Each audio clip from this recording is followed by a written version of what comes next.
Milestone college কর্তৃক আয়োজিত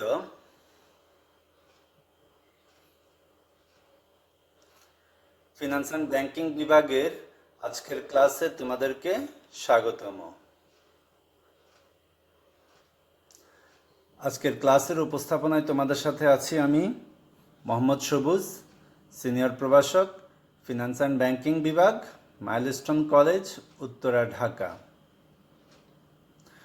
গত ক্লাসে আমরা আলোচনা করেছিলাম অর্থের সময়মূল্য কাকে বলে, অর্থের সময়মূল্যের পরিবর্তনের মূল কারণ, অর্থের সময়মূল্যের গুরুত্ব, রুল ৭২ কি, সুযোগ ব্যয় কাকে বলে এবং অর্থের সময়মূল্যের ধারণা।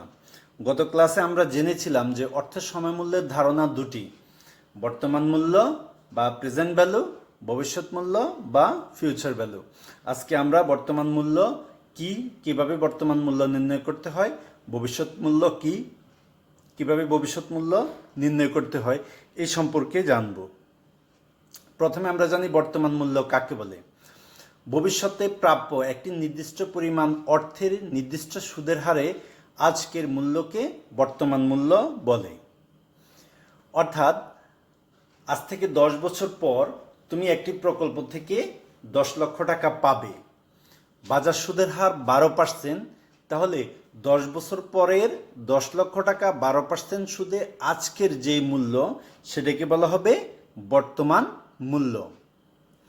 বর্তমান মূল্যের অপর নাম বাট্টাকরণ, অর্থাৎ বর্তমান মূল্য নির্ণয় করার প্রক্রিয়াকে বলা হবে বাট্টাকরণ।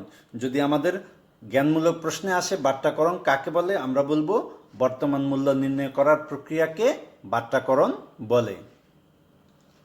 বর্তমান মূল্যের সাথে সুদের হারের বিপরীত সম্পর্ক বিদ্যমান। সবসময় মনে রাখবে, দ্রুত অবজেক্টিভ আনসার করার জন্য এই তথ্যটা খুবই গুরুত্বপূর্ণ। অর্থাৎ বর্তমান মূল্যের সাথে সুদের হারের বিপরীত সম্পর্ক বিদ্যমান। যদি বর্তমান মূল্য বাড়ে তাহলে সুদের হার, যদি সুদের হার বাড়ে তাহলে বর্তমান মূল্য কমবে, সুদের হার যদি কমে তাহলে বর্তমান মূল্য বাড়বে। এভাবেই সুদের হারের সাথে বর্তমান মূল্যের বিপরীত সম্পর্ক জড়িত। বর্তমান মূল্যের সূত্রগুলো আমরা জেনে নেব। বর্তমান মূল্যের সূত্র দুটি, বার্ষিক চক্রবৃদ্ধি, একবার চক্রবৃদ্ধিতে আর বার্ষিক একাধিকবার চক্রবৃদ্ধিতে। সূত্র দুটি তোমরা লিখে নাও। যদি বার্ষিক একবার চক্রবৃদ্ধি হয় তাহলে বর্তমান মূল্য পিবি সমান সমান উপরে FB divided by 1 plus I to the power n. আমি আবার বলছি, লিখে নাও। যদি বছরে একবার চক্রবৃদ্ধি হয় তাহলে বর্তমান মূল্য পিবি সমান সমান উপরে এফবি, নিচে 1 plus I to the power N. যদি বছরে একাধিকবার চক্রবৃদ্ধি হয় তাহলে বর্তমান মূল্য পিবি সমান সমান উপরে FB divided by 1 plus i divided m to the power n into m. আমরা অঙ্ক করতে গেলে সূত্রগুলো আবারও দেখব। অবশ্যই সূত্রটা তোমাকে ভালো করে মুখস্থ করতে হবে, না হলে তুমি সূত্র অঙ্কে প্রয়োগ করতে পারবে না। আমরা বর্তমান মূল্য নির্ণয় করা শিখব।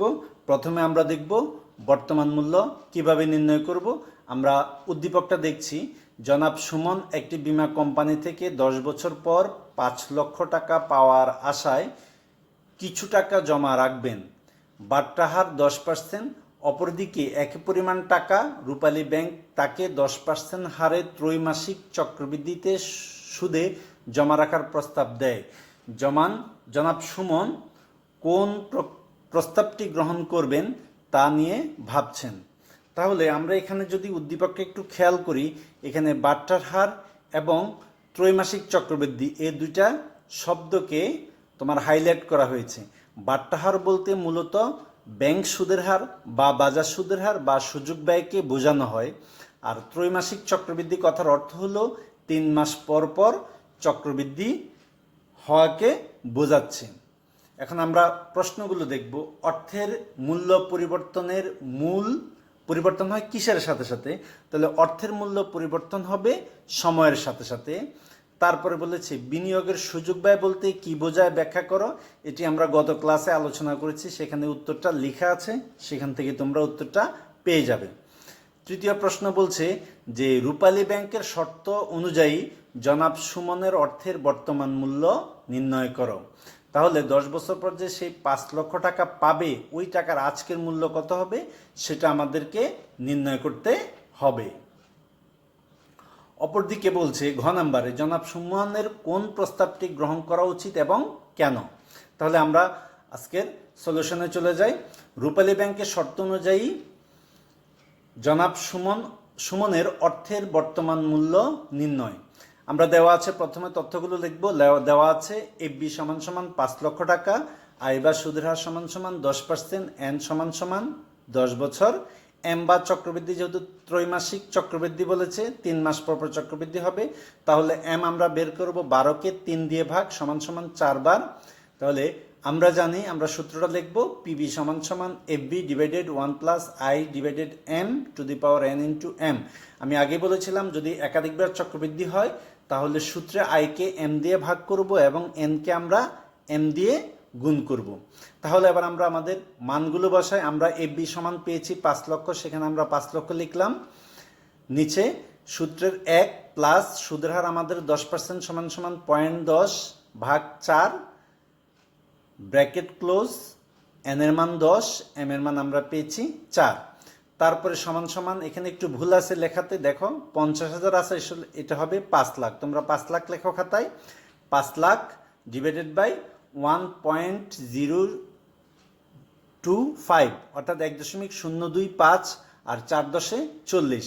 আশা করি বুঝতে পেরেছো এটা কিভাবে হয়েছে। উপরে 5 লাখের 5 লাখ আমরা দেখে লিখলাম, একের সাথে যোগ করলাম আমরা 0.10কে 4 দিয়ে ভাগ করে সেটাকে আমরা একের সাথে যোগ করে পেয়েছি 1.025 টু দি পাওয়ার 4 দশে 40।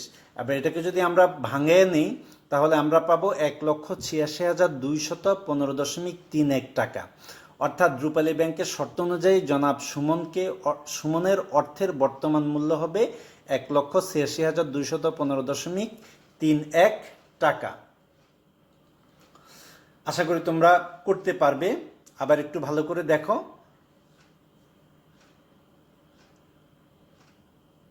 আমি আবারও বলছি, এখানে তৃতীয় লাইনে একটু ভুল আছে। এখানে 5 লক্ষ হবে, উঠেছে 50,000। অ্যাকচুয়ালি এটা 5 লক্ষ হবে, একটা শূন্য বাড়ায় নাও তাহলে হয়ে যাবে। ওকে, তাহলে আমরা পারলাম যে রূপালী ব্যাংকে তাকে কত টাকা জমা দিতে হবে এটা নির্ণয় করতে পারলাম। একইভাবে যদি এরকম এখন তুমি 1000টা অঙ্ক পাও, এই সূত্র দিয়ে তুমি 1000টা অঙ্ক করতে পারবে। এখানে খুব একটা ব্যতিক্রম আর কিছু নেই। এবার আমাদের পরের প্রশ্ন বলেছে জনাব সুমনের জন্য কোন প্রস্তাবটি গ্রহণ করা উচিত।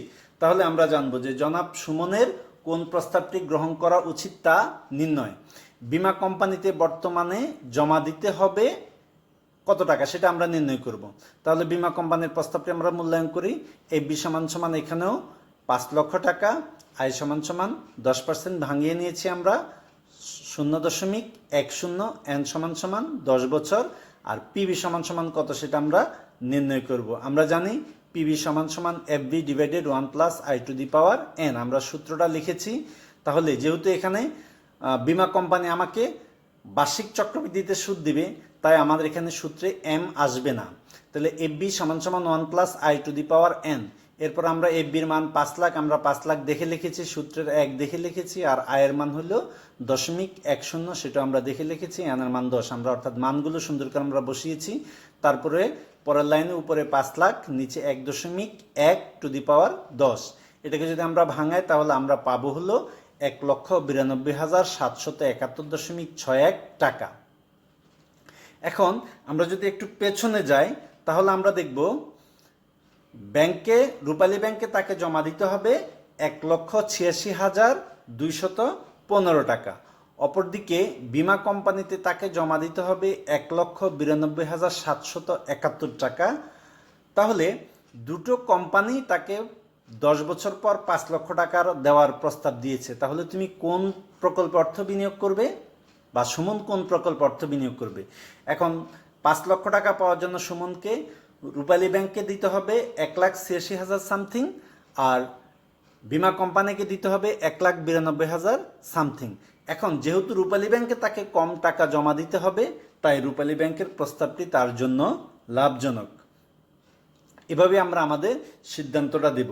মনে রাখতে হবে সিদ্ধান্তের জন্য আমাদের 1 নাম্বার, এই 1 নাম্বার আমাদের এই প্লাসের জন্য অত্যন্ত গুরুত্বপূর্ণ। আমরা কোনো অবস্থাতেই সিদ্ধান্তটা ছাড়বো না, তাহলে আমরা পরীক্ষা 1 নাম্বার কম পাবো। আশা করি তোমরা এই অঙ্কটার মাধ্যমে বর্তমান মূল্য নির্ণয় করার প্রক্রিয়াটা খুব ভালোভাবে বুঝতে পেরেছ। এ পর্যায়ে আমরা দেখব ভবিষ্যৎ মূল্য নির্ণয়, অর্থাৎ বর্তমান মূল্য নির্ণয় করা আমরা শিখেছি, এবার আমরা শিখব ভবিষ্যৎ মূল্য নির্ণয়, কিভাবে আমরা ভবিষ্যৎ মূল্য বের করব। তাহলে প্রথমে আমরা দেখে নেই ভবিষ্যৎ মূল্য কাকে বলে।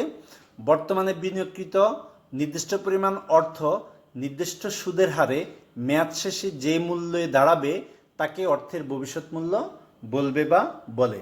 আমি আবার বলছি, বর্তমানে বিনিয়োগকৃত নির্দিষ্ট পরিমাণ অর্থ নির্দিষ্ট সুদের হারে মেয়াদ শেষে যে মূল্য দাঁড়ায় তাকে অর্থের ভবিষ্যৎ মূল্য বলে। ভবিষ্যৎ মূল্যের অপর নাম চক্রবৃদ্ধিকরণ। চক্রবৃদ্ধিকরণ ভবিষ্যৎ মূল্যের অপর নাম চক্রবৃদ্ধিকরণ, অর্থাৎ ভবিষ্যৎ মূল্য নির্ণয় করার প্রক্রিয়াকে চক্রবৃদ্ধিকরণ বলে। অবজেক্টিভের জন্য গুরুত্বপূর্ণ তথ্য, ভবিষ্যৎ মূল্য নির্ণয় করার প্রক্রিয়াকে কি বলে? ভবিষ্যৎ মূল্য নির্ণয় করার প্রক্রিয়াকে চক্রবৃদ্ধিকরণ বলে।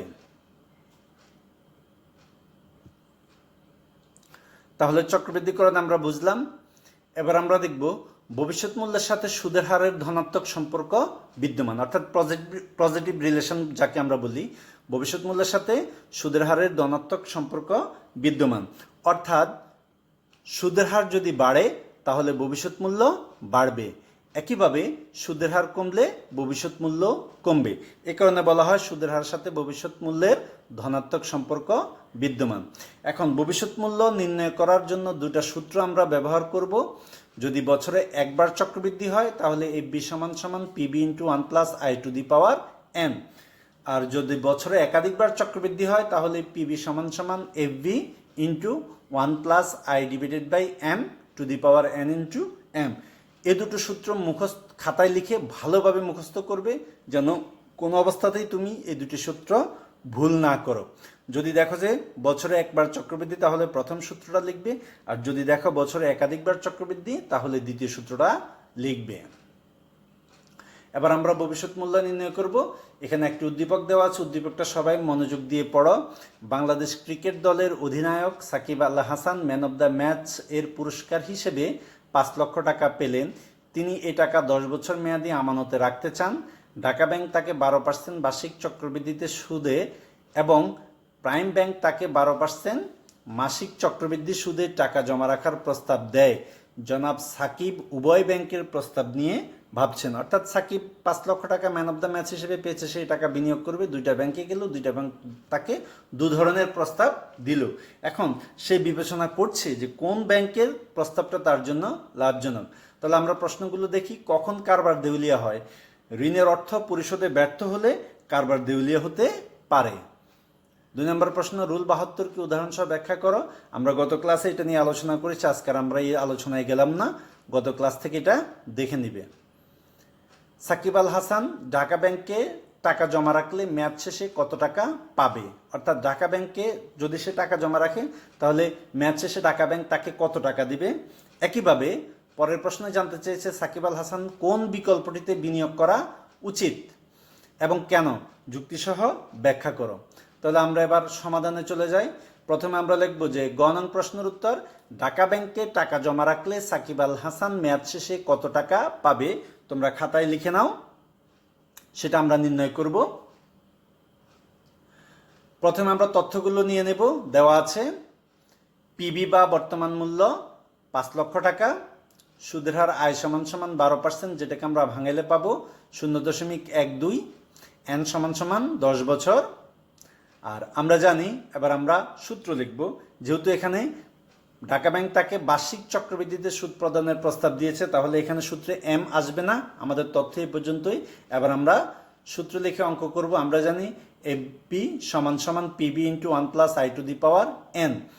তাহলে আমরা এবার মানগুলো বসাই নেই। PB আমরা 5 লাখ লিখলাম, সূত্রের 1 প্লাস I এর মান আমরা পেয়েছি 0.1212 লিখলাম, n এর মান 10 লিখলাম। এবার 5 লাখ 1 + 12 অর্থাৎ 1.12কে 10 দিয়ে পাওয়ার করলে আমরা পাবো 3.1058482083 এবার যদি আমরা এটাকে 5 লাখ দিয়ে গুণ করি তাহলে আমরা পাবো হলো 15,52,924.1041 টাকা। অর্থাৎ সাকিব আল হাসান যদি ঢাকা ব্যাংকে টাকা জমা রাখে তাহলে মেয়াদ শেষে সে ঢাকা ব্যাংক থেকে 15,52,924.1041 টাকা পাবে। তোমাদের কি শেষ হয়েছে? সবাই শেষ করো, খাতায় লিখে নাও। যদি তুমি করো তাহলে তুমি অবশ্যই পরবর্তী অঙ্ক বা পরবর্তী সমস্যার সমাধান করতে পারবে। এবারে আমরা পরের প্রশ্নে চলে গেলাম। ঘ নম্বর প্রশ্নে বলছে সাকিব আল হাসানের কোন বিকল্পটি নির্বাচন করা উচিত তা নির্ণয়। অর্থাৎ দুটি বিকল্পের মধ্যে কোন বিকল্পটা তার জন্য লাভজনক সেটা আমরা জানবো। তাহলে ইতিমধ্যে আমরা ঢাকা ব্যাংকের প্রস্তাবটি মূল্যায়ন করেছি। ঢাকা ব্যাংক থেকে সে মেয়াদ শেষে কত টাকা পাবে সেটা আমরা জানলাম। তাহলে এবার আমাদের প্রথমেই প্রাইম ব্যাংকে কত টাকা পাবে সেটা নির্ণয় করতে হবে। তাহলে আমরা লিখলাম প্রাইম ব্যাংকে টাকা জমা রাখলে মেয়াদ শেষে কত টাকা পাবেন তা নির্ণয়। তাহলে প্রথমে আমরা তথ্যগুলো দেখে নেব। দেওয়া আছে পিবি সমান সমান 5 লক্ষ টাকা, সুদের হার আয় সমান সমান 12%, ভাঙেলে আমরা পাবো 0.12, এন সমান সমান 10 বছর, এম সমান সমান 12/1। যেহেতু মাসিক চক্রবৃদ্ধি বলেছে এখানে, এই কারণে 1 মাস 1 দিয়ে ভাগ হবে, অর্থাৎ 1 মাস পর পর চক্রবৃদ্ধি হবে। তাহলে 12/1 সমান সমান 12 বার। আমি ভাগ করে দেখিয়ে দিয়েছি যেন কোনো সমস্যা না হয়। এবার আমরা জানি আমরা সূত্র লিখে অঙ্ক করব। যদি সূত্র আমরা লিখি FB সমান সমান PB into 1 plus I divided by M to the power N into M। যেহেতু এখানে বছরে একাধিকবার চক্রবৃদ্ধি, এই কারণে আমরা একাধিকবার চক্রবৃদ্ধির সূত্র লিখলাম। এবার আমরা মানগুলো বসাবো। পিবির মান 5 লক্ষ, আমরা 5 লক্ষ বসালাম।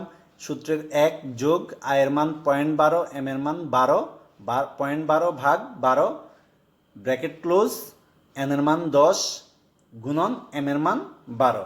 তারপর আবার পরের লাইনে আমরা 5 লাখের 5 লাখ লিখলাম গুণন 0.12কে 12 দিয়ে ভাগ করলে আমরা পাবো 0.01, তার সাথে 1 যোগ করলে আমরা পাবো 1.01, আর 10-12 গুণ করলে 120।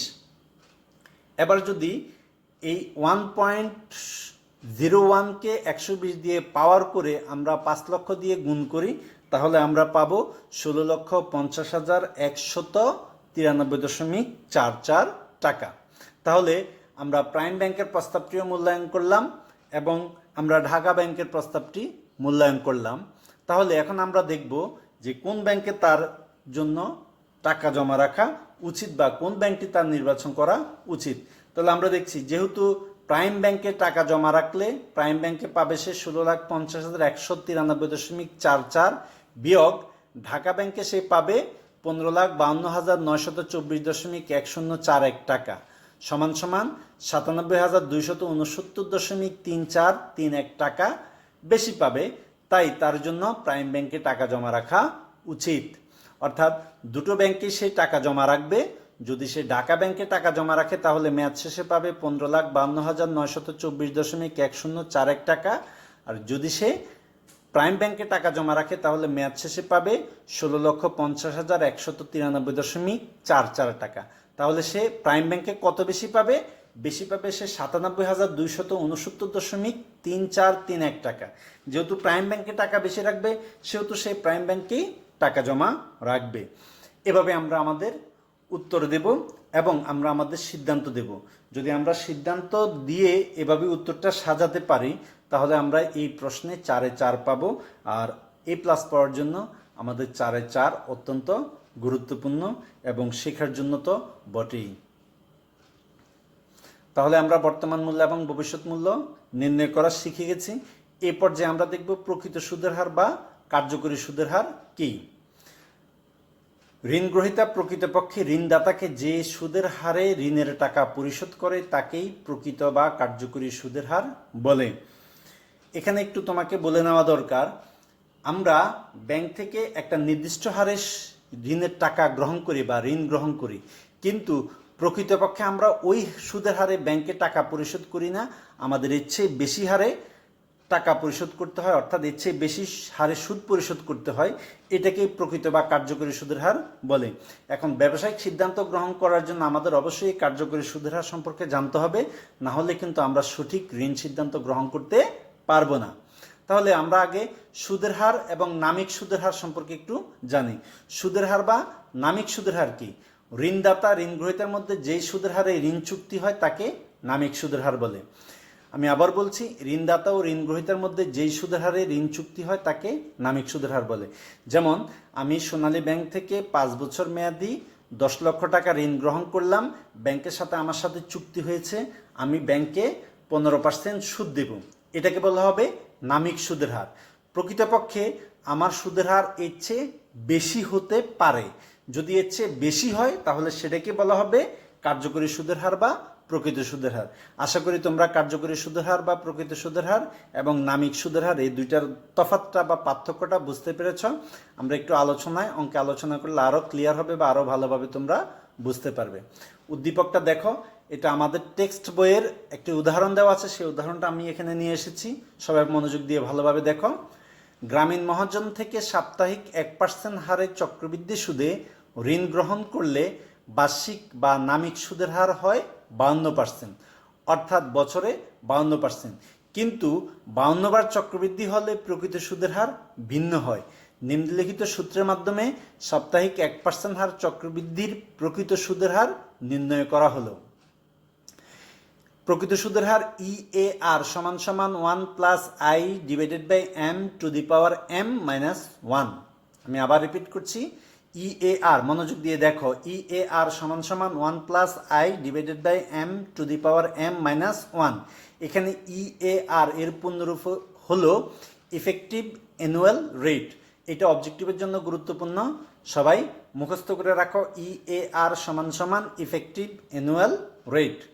তাহলে এখানে সাপ্তাহিক সুদের হার R বা I সমান সমান 1%, বার্ষিক সুদের হার I সমান সমান 1 গুণন 52 বার চক্রবৃদ্ধি, 52 বার বছরে দিতে হবে 52 সপ্তাহে, তাহলে 1 গুণন 52 সমান সমান 52%।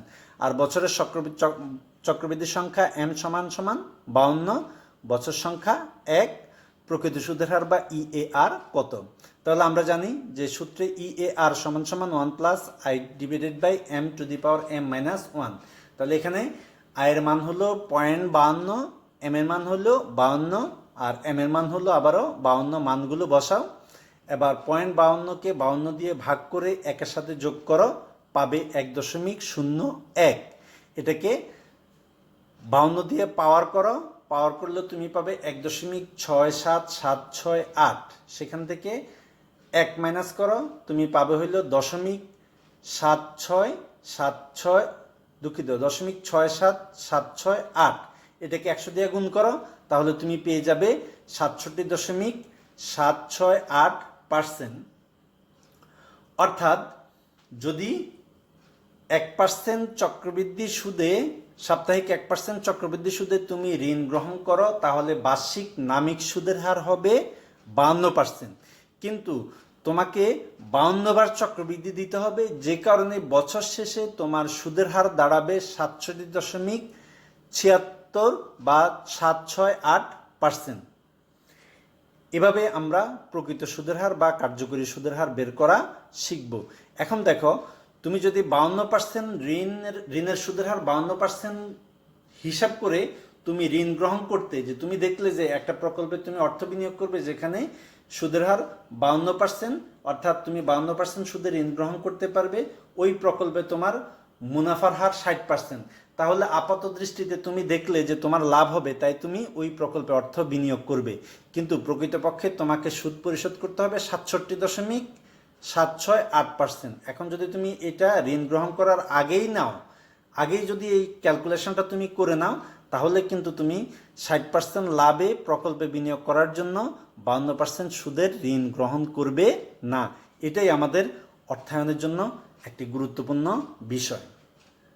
আশা করি তোমরা তোমাদের প্রায়োগিক ক্ষেত্রে এই সিদ্ধান্তগুলো কাজে লাগাতে পারবে। আজকের ক্লাস এই পর্যন্তই, আমরা আমাদের আলোচনা শেষ করেছি। আশা করি তোমরা উপকৃত হবে। সবাইকে ধন্যবাদ। এরপরে যদি আমার কোনো সাজেশন বা কোনো পরামর্শ আমার লাগে তাহলে আমি তোমাদের জন্য অলওয়েজ প্রস্তুত রয়েছি। আমার হোয়াটসঅ্যাপ, মেসেঞ্জার এবং ইমেল অ্যাড্রেস দেওয়া আছে, তোমরা এর মাধ্যমে যোগাযোগ করতে পারো। সবাইকে ধন্যবাদ, সবাই সুস্থ থাকবে, ভালো থাকবে, বিদায় নিচ্ছি। সবুজ স্যার, আসসালামু আলাইকুম।